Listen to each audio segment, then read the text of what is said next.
Issue Point and Gunnar in the house, back with another transfer news episode. Well, I'm doing a very quick episode right now so that you guys can enjoy before the match day and you can relieve the tension because, of course, I'm going to speak about the match day as well. I'm nervous. I'm definitely nervous because this is one of the most important games of the season. I did not know, of course, talking about the when you play a league, every game is important. But this game, the knockout stage of the Europa League, the round of 32, if we win this, our this season is alive, is really alive, and I'm pretty much sure there are lots of other opponents. I won't say they're easy, but there are really some good opponents that we can actually beat and get into the quarterfinals. Let's just beat Benfica, man. Let's just beat Benfica. I know we've never have had some very good luck in getting some good amount of teams, but still, let's hope that happens this way. So, without any further ado, because let me just tell you what we have here. We got some good news about David Luiz.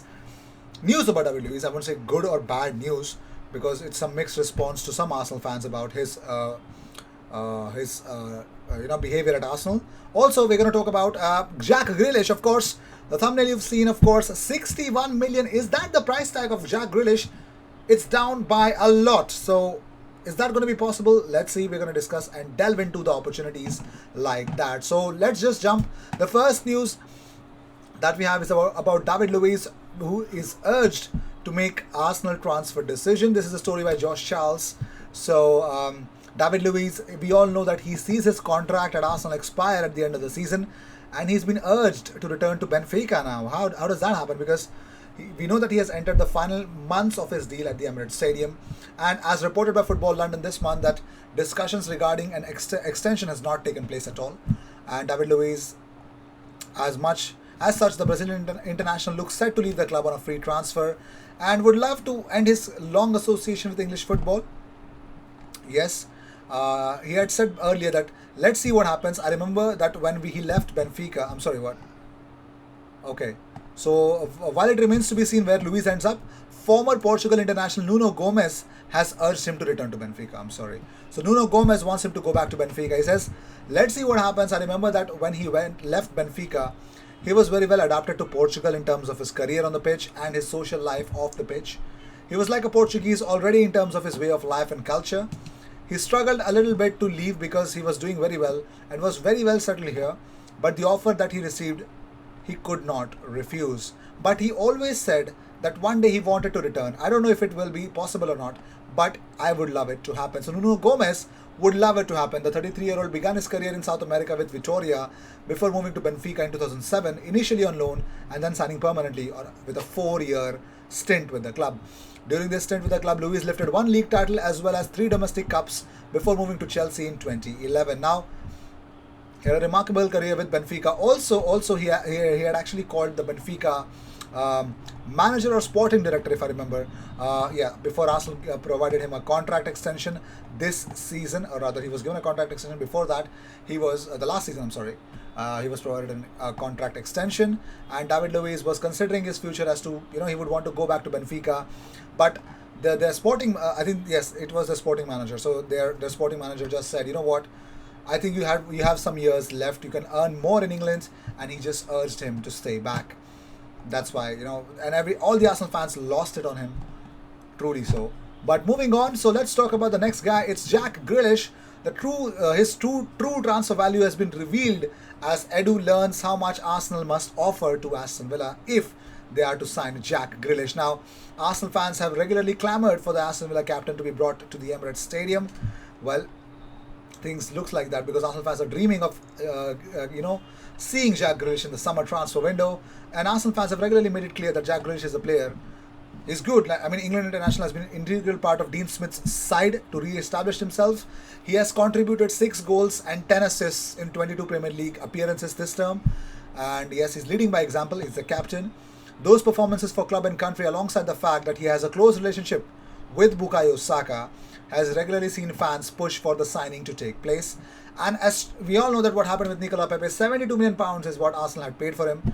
The fact that he signed a new 4.5-year deal just last year, tying him down to the club until 2025, will further increase the necessary price of any transfer. Now, according to KPMG, who do yearly valuations of players based on the previous 8 years transfer prices and looking at individual players' position, age, nationality, contract length, performance, discipline, importance to the team, and media and commercial potential. Grealish is actually worth less. Yeah, his value goes down. The fact that he's English makes him valuable, but the fact that they generally, compile a lot of data, so they have come up with that. So now the English international has been issued with a price tag of 71.2 million euros, which is roughly 61.59 million pounds. Yes, 61.59 million pounds only is the price tag. Now I'm saying only, I know 61 million is too high, is still higher for a team like Arsenal, judging by what Cronkies are doing at the club.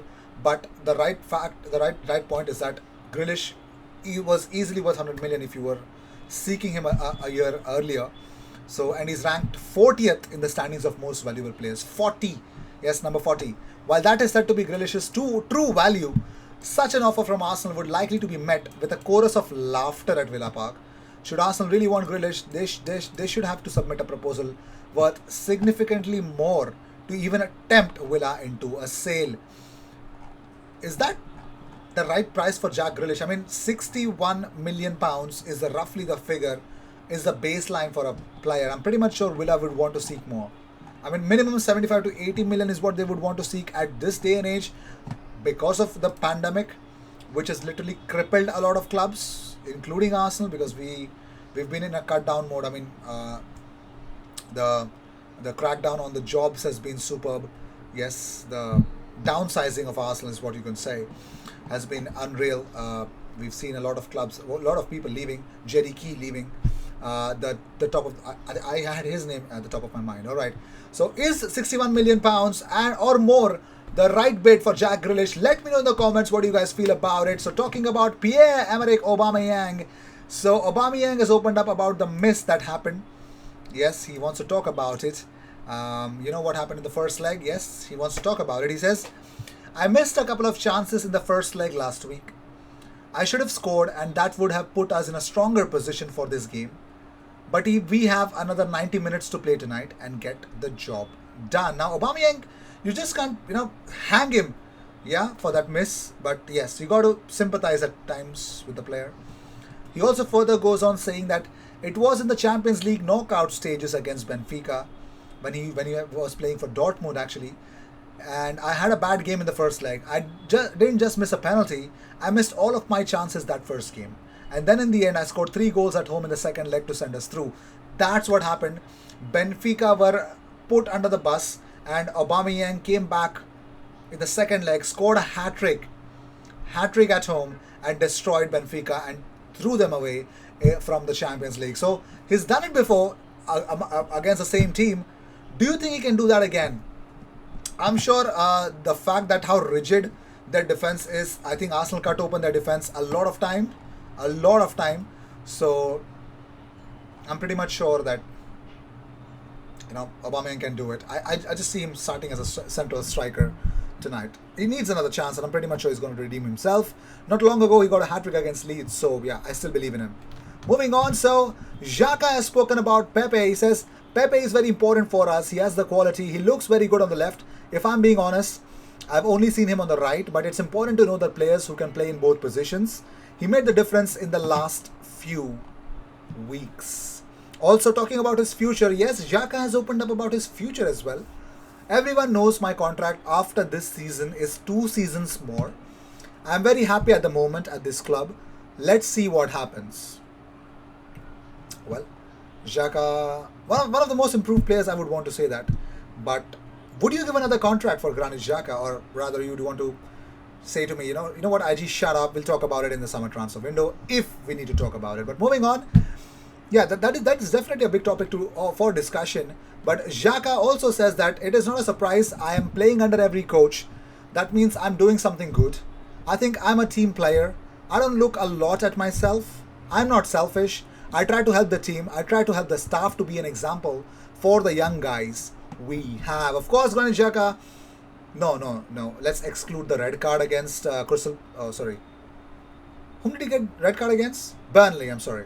Let's forget the red card against Burnley, but apart from that, I'm pretty much sure, yeah, he could be a very good role model. So with this, we end this episode. Thank you so much for tuning in. If you seek daily Arsenal news, this is the best place to be. We do discussions, and I'm pretty much sure a lot of different segments will be brought in on this channel. We're working on it because we're working on a lot of things in life. So stay tuned for that. I will see you in the next one, and don't forget to subscribe. Cheers. I will see you in the next one, and don't forget there's a watch along 15 minutes prior to the kickoff time. Arsenal versus Benfica. Let's get the job done, boys. And support Arsenal with IG. Join the watch along.